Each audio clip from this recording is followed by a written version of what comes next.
Hello. Today I'm going to be showing you how you can log into Quick School Manager as a student in order to gain access to your e-learning content. Now please take note that if you don't have a QSM registration ID, you need to get in touch with your school because you will need one to be able to log in to Quick School Manager. So again, I'll repeat that you need what's called a QSM registration ID in order to be able to log in as a student. So once you've got this ID, the first thing you would do is to open up your browser, and we recommend Google Chrome browser. So once your browser is open, just type in www.qschoolmanager.com. It would open up the website which is visible on the screen right now. Now at the top of this website you have a login menu item. So if I come down and I click on the student parent login, it opens up a form for me. Now if I'm logging in for the very first time as a student, I would need to set a password. So I need to come down here where it says if you're signing in for the first time, click here to set your password. So I click there, and it where it has the registration ID, so I'll put in my registration ID. Remember, this needs to be provided to you by your school. And then I'll type in my password, and I would confirm my password, and then I click on set password. So it tells me here that the password has been set successfully, and then it redirects me to the login page where I then put in my registration ID and I type in the password which I just set a minute ago. Once I've done that, I click on login, and it tells me that it's logged in successfully, and it brings me to my dashboard. So here I can see my name and my teacher's details, and on the left hand side here I have a number of menu items, and one of them is e-learning. So once I click on e-learning, it gives me access to the lessons that have been provided by my teacher. So I can see here that I have the subject Bible knowledge, and the topic is the Promised Land, and under that are 3 lessons. I haven't taken any of these lessons yet, so my progress here is 0. And these lessons were set for me on the 24th of April 2020. So I click here to view lesson, and here you can see that I have 3 items here under this lesson. So what I do is I click on start lesson.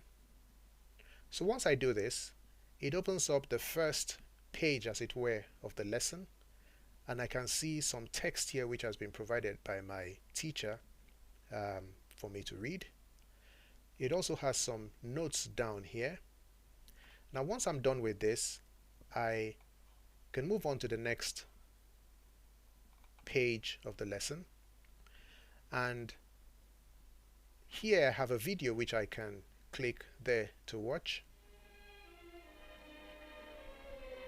So I pause that. Now I have notes here again, and if you notice here you have 3 buttons at the top here, the objectives. You can ask a question there. You can click this to ask a question, or you can take a quiz that has been set by the teacher.